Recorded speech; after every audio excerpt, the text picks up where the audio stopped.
What's going on, everybody? Welcome back to another video. Before we get started, it is currently Christmas Day, so I just want to wish everybody out there a Merry Christmas. If you got kids, I hope you spend time with your kids, your loved ones. I hope you got everything that you asked for this year. And once again, I just want to wish everybody a Merry Christmas. Let's get right into the video.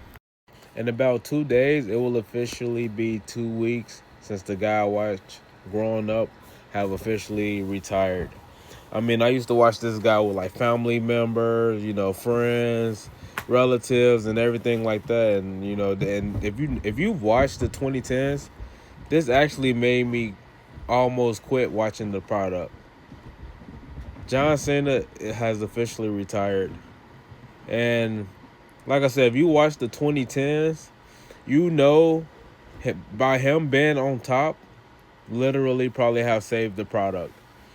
And I'm talking about even when 2014, 2015 came and they wanted to push Roman Reigns, the crowd wasn't having it because just something that Cena brought to the product, it was at the time it was irreplaceable. Even now, they have bigger stars, but it still seemed like that hole is still gonna be missing. And I personally believe that Gunther making John Cena tap out was not the best decision. Gunther is a guy who faced Randy Orton, Cody Rhodes, Bill Goldberg. This guy, Gunther, defeated John Cena on his final match, which him defeating John Cena, even the biggest John Cena fan, they knew ultimately Gunther was going to win. But to have John Cena tap out, now I know exactly what they were going for. They want to make it like, hey, Gunther is this big bad guy who made John Cena do something that he hasn't done in over 20 years. I get that part. It's like at the end of the day, yes, it did what they hoped it did for Gunther, but it really ruined John Cena's morals. Because this is a guy who preached never give up for the last 20 years, and he literally goes out giving up. Now, I know what people might say, oh, John Cena smiled as he was giving up. He didn't tap out. He was giving up wrestling. I know what people might say, Gunther making John Cena pass out was too obvious of a choice, but I personally believe that was the only choice. Now, it didn't make sense for Gunther to pin John Cena because that wasn't Gunther's accomplishment. Gunther has pinned many men already, and many men have pinned John Cena. So by Gunther just simply pinning John Cena, that just wouldn't have been enough.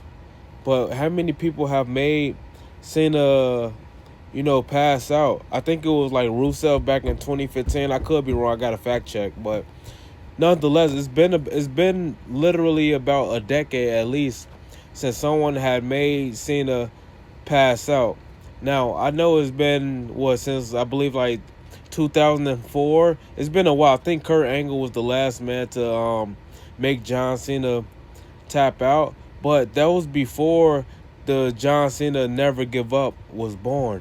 And I personally believe that they did what they hoped to do with Gunther, but man, it just really ruined John Cena morals.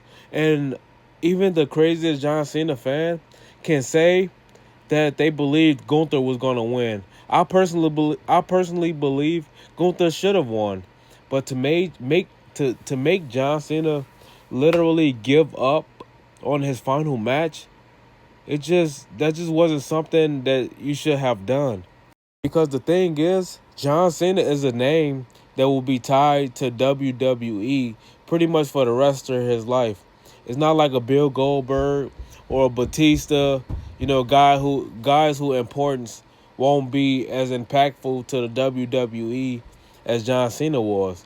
But John Cena had a whole generation in his hand. Yeah, people booed him and cheered him, but nonetheless, people cared to watch him.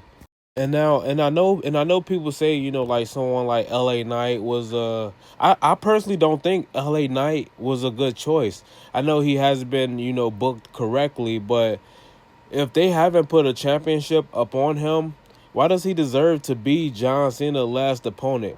It either should have been a up and coming riser or someone who is a believable opponent. And believe it or not, Gunther was, and I mean, in that tournament, besides Sheamus, but he got hurt. It's been a lot of injuries in that tournament. But as far as looking back, as far as the people who was put up in there that wasn't injured, Gunther was really the only choice. Because what would have LA Knight done with this?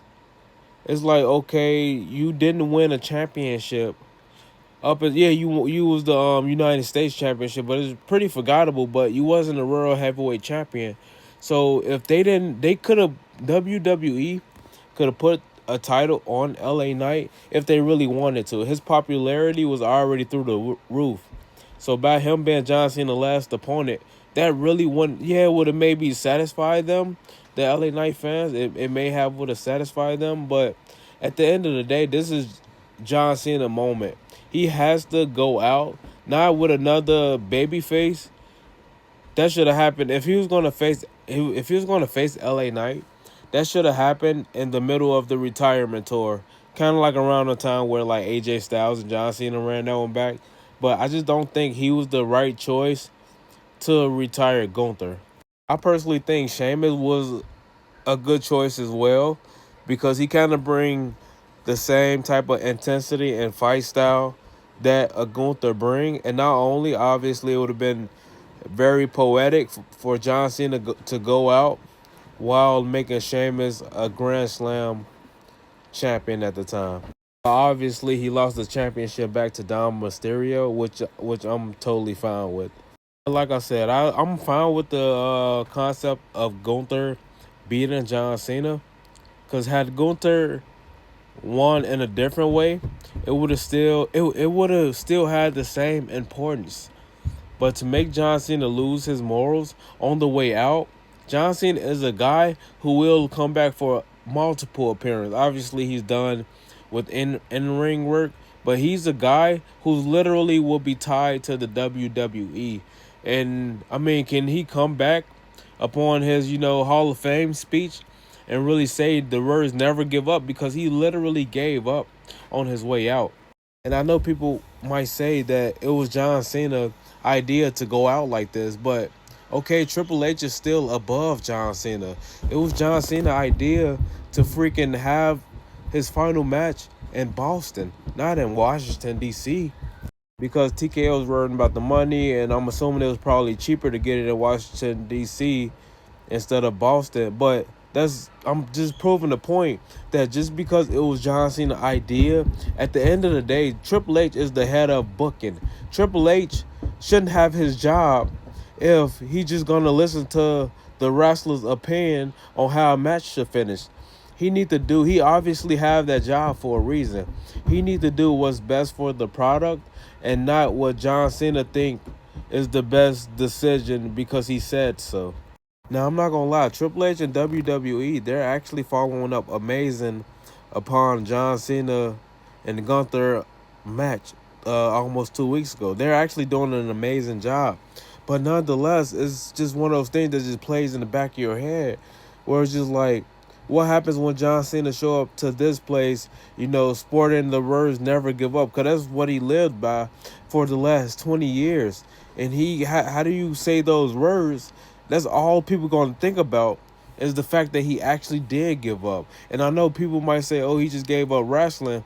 But still, is that just, you can try to, and we don't even know for sure. Yeah, I know John Cena had his podcast and he said that, but you have to remember, John Cena won't say any. If the fans is furious about how something ended, John Cena will not get up on screen or anything like that and hurt the business in any way, shape, or form by agreeing with us. So even though John Cena kind of came out up on Cody Rhodes' podcast and kind of explained that situation, you just have to remember, John Cena is always in the business character of things.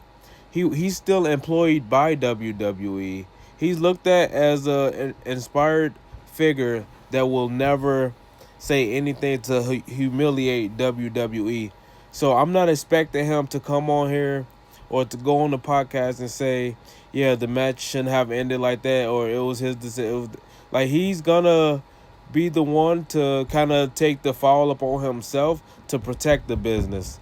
And I'm not saying he shouldn't protect the place he worked at, but I'm just saying us as fans, we shouldn't really take his words that that's kind of what he wanted. I'm sure he wanted Gunther to be him, but I just refuse to believe the fact that John Cena has this huge power when he wanted his final match to take place in Boston, but instead TKO basically said, "Nah, that's probably too much," and they decided to have it in Washington D.C. But yeah, man, like I said, that's just my opinion and my thoughts about Gunther retiring John Cena. I didn't mind the fact that he retired John Cena. I just hated the fact that it killed John Cena morals on the way out. That's the part, because John Cena is a guy who's gonna be tied to this business to the end of time, literally. Even when the end of time come, his name will still be tied to the business. So why have him, even if it was his idea, why have John Cena go out? It's fine if he get pinned. Once again, I don't think John Cena getting pinned would have did much for Gunther as far as the plan that Gunther has set out to do.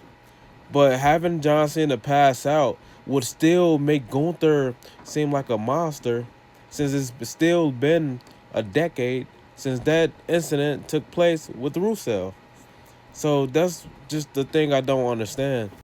But yeah, man, once again, Merry Christmas to everybody out there. I hope you spent time with your family. If you got kids, please spend the Christmas with the kids. I think that's the most important of them all. But yeah, man, without further ado, I'll catch up with y'all tomorrow. I'm out of here. Merry Christmas. Peace.